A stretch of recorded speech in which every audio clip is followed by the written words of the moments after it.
And so now YouTube is going to move to this sort of uh, potential pay model where you could skip all the annoying ads and pay, $10 a month and get all the YouTube content you want. Now, the problem that some people thought they might have was, well, what if the content providers, all the producers and celebrities on YouTube don't want to? Well, I think YouTube has figured that out. And they're kind of forcing everybody to sign on. In fact, YouTube just came out and said that to video producers, if you sign the deal, or all of your videos, even on the free side, vanish. So they're not going to have a choice. So again, this is, people putting, there are some people that make, 6 and 7 figures off of YouTube alone. There are people, they're big. And you're talking, YouTube is so huge now. What is it like? 6 billion videos are played annually on YouTube. There's only 7 billion people on the planet. So with that many views, and you have a lot of people on YouTube who have, subscribers in the hundreds of thousands to their channel. And these guys are like, regular Hollywood and New York City producers. They produce a daily or a weekly or a monthly program, and hundreds of thousands, if not millions of people watch those shows that they produce. Some are like 5 minutes or so or what have you. And some are really detailed and involved and longer, up to 30 minutes or so. But people enjoy this stuff. And because they have so many subscribers and, so many viewers, they have this, I don't know exactly how YouTube's algorithm works, but they have this revenue sharing model with the producers of this content that, they make so much money, they get a percentage of that. And that's how they're making their 6 and 7 figures, as well as off of this advertising revenue. Well, nobody knows. Well, YouTube knows, but I don't know the details of how they're going to pay the content providers with a subscription model. Now there's still going to be the free side, I do believe. But YouTube is betting on that people will pay $10 not to have commercials. And there will probably be a lot of people because at first it'll be fashionable, it'll be the end thing. Hey, I got YouTube Red. That's what they're calling it. YouTube. I have YouTube Red. You only have the free YouTube. Oh, you sucker. So trust me, YouTube is going to depend on that to start garnering their first blast of customers signing up for this. And after a while, that type of thing will probably fade. There won't be a stigma versus, viewing it commercially or commercial free.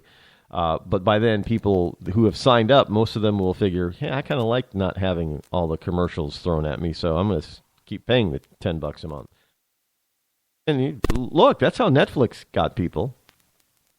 The convenience of it, as well as the fact that, hey, there's no commercials. The content is there whenever you want it. Kind of like, HBO, but it's not HBO. And it's cheaper than HBO. So people are like, okay, cool. They signed on for it. I did. And I've been, with them for 15 years now.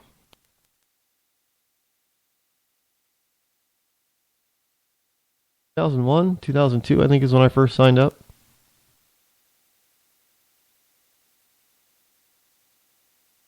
And when they decided to split their content and separate the subscription, because there was a point when they brought out their streaming service, if you were already a customer and you got the DVDs, so you got the content, you got the streaming content, and then they raised the price a little bit.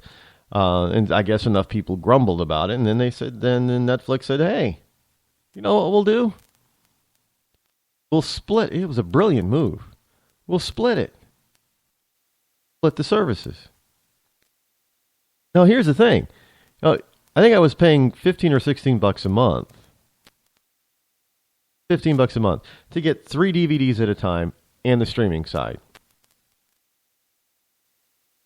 Netflix decides to split it. This is capitalism at its best, folks. People complain, well, I don't have to pay 15 bucks a month. And so Netflix, you know what? You'll pay $8 a month. Oh, $9, $8.99 if you want the streaming. And you'll pay $7.99 if you want the DVDs. Only 2 at a time, not 3. And so some people thought, well, I'll still do both. And they ended up starting to pay more for the dual service than they were paying before. Beautiful. Yeah, it's just a beautiful, people, and they were happy for it. They were happy to, because they had a choice now. They had a choice. That was it. But YouTube, I guess, is going to give you the choice. But if you're producing content for YouTube, you don't have a choice. Either you provide your content to be used on YouTube Red, or YouTube Regular is YouTube No Color is you're going to be gone. That's also the case for other online media content providers, such as news outlets and newspapers online and other stuff. Content paywalls on agenda for digital media news sites. And this is because a lot of these, they found out that they can't do it. From the Financial Times, by the way, financialtimes.com. They realize that they can't do it without that revenue because they're losing advertisers.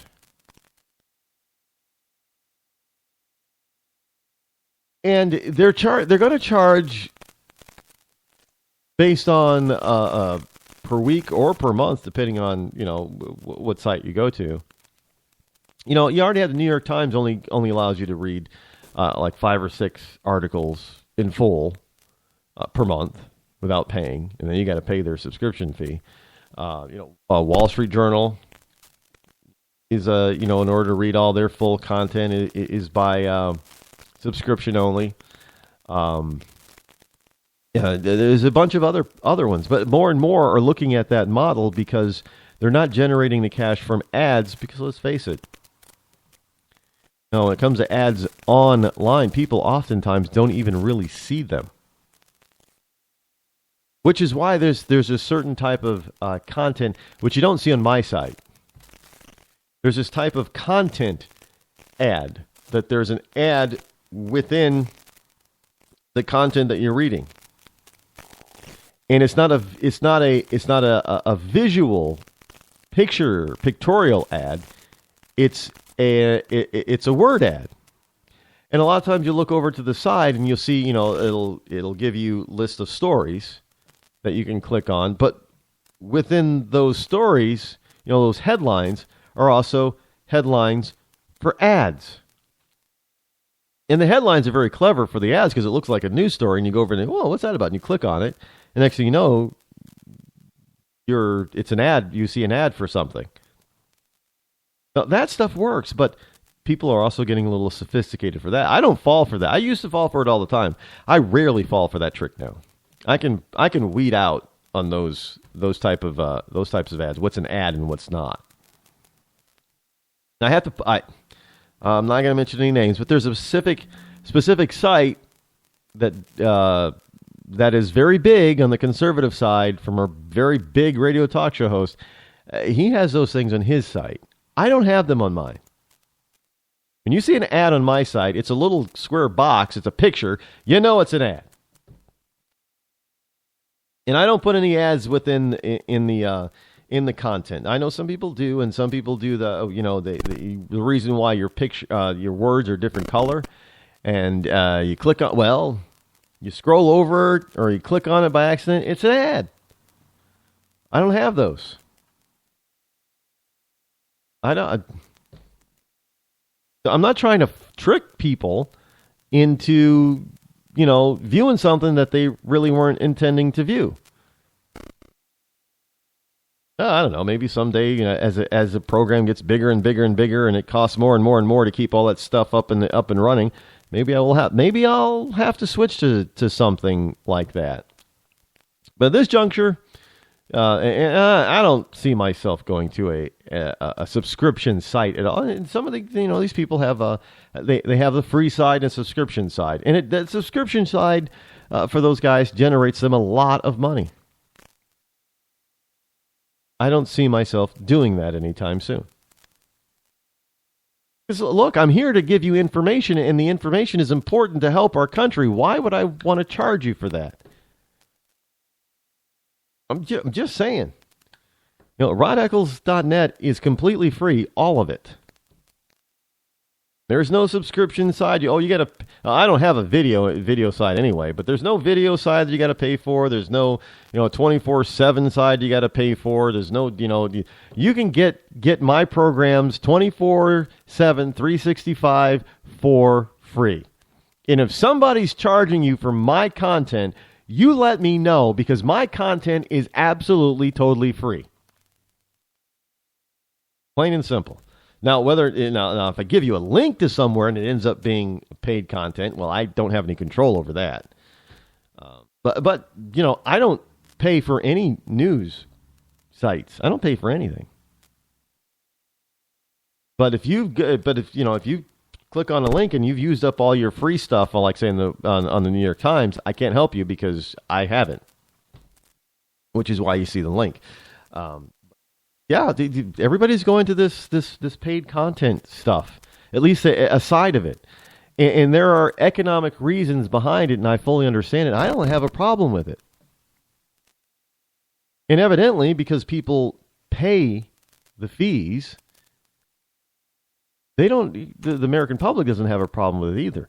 The problem I see coming down the line is, just a few people will scream loud enough, especially the low income people who can't afford to have who can't afford to pay all these extra subscriptions are probably going to scream a little bit to the government. And the government's going to do one of two things. Say they're going to put a limit on how much you can charge for content online, or they're just going to subsidize people. Either way, it's going to cost those of us who are actually working and paying the bills more money. That's really what it comes down to. But yeah, so that's at this. Well, it might even get worse because the FTC is trying to come up with a way to put a lot of us out of business online. With this new copyright type of stuff. You won't be able to even give a link to somewhere. That's the most asinine thing I've ever heard. We're actually sending another website more viewers, readers, what have you, and the FTC is going to tell us, well, no, that's copyright infringement, so you can't do it anymore. Well, I can tell you in a very short period of time, if they were to bring that rule down and then they were to enforce it on the American American side of the internet, that a lot of American companies would shortly thereafter start screaming bloody murder, because they would see that their views and visits would plummet. Let's face it, people like Drudge send a lot of traffic to these otherwise, obscure online news sites that nobody would really go to on a regular basis to find out anything. But, hey, just because the liberals are out there thinking, well, it's not fair that you can just push the link and make money off of that link by sending it to somebody else. Well, somebody's got to pay for the website. Right? Websites aren't free. Trust me, I know. I've owned quite a few of them and paid a lot of money for some of them. Websites aren't free. But, liberals, they don't work, so they don't understand.